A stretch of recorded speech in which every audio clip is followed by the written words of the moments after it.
Well, looks like the radical gender activists have got some competition when it comes to threatening J.K. Rowling, because the Islamic extremists apparently want a piece of her now too.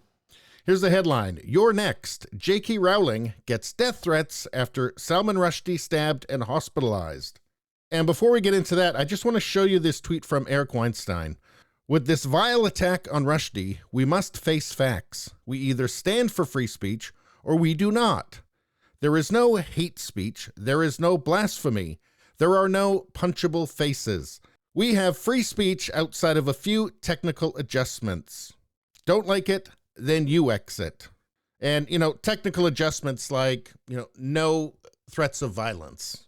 It needs to apply equally to everybody. And of course, we know that doesn't actually happen, and Twitter certainly doesn't agree with it. And let's take a look at this tweet that got J.K. Rowling in the bad books.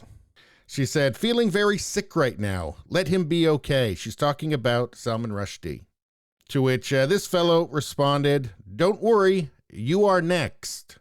Now, this is pretty clear. This should pretty clearly violate the terms of service for Twitter, except, well, Here's something that the guy who issued the threat to J.K. Rowling also tweeted. The name of this man is Hadi Matar. That's the guy who stabbed Salman Rushdie. He is a revolutionary Shia fighter, followed the fatwa of the late Ayatollah Ruhollah Khomeini. And it sounds like he's all good with it.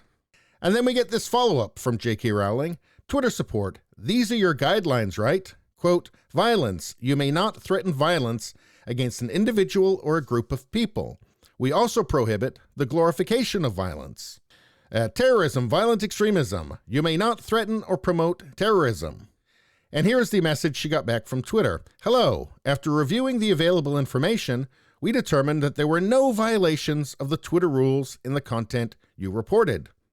We appreciate your help and encourage you to reach out again in the future if you see any potential violations. Oh, you mean like the one she just sent you?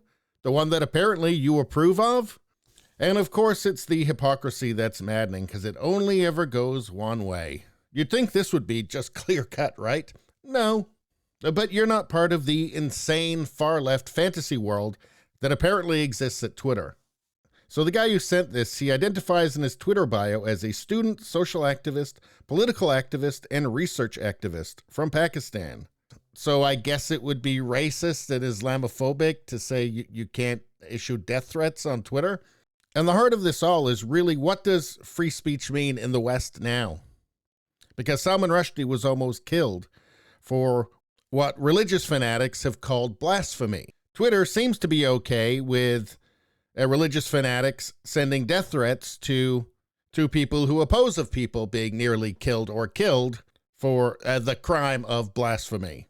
And that brings us back to Eric Weinstein in this continuation from the earlier tweet. May I suggest a simple pledge might be in order? From this attack on, we are not going to continue to dismantle our successful free society to cater to the needs of those who are not ready to live within it. Our shameful experiment in anti-enlightenment ends with this attack. Well, one would hope so, but I think it's more likely that Twitter will delete this tweet.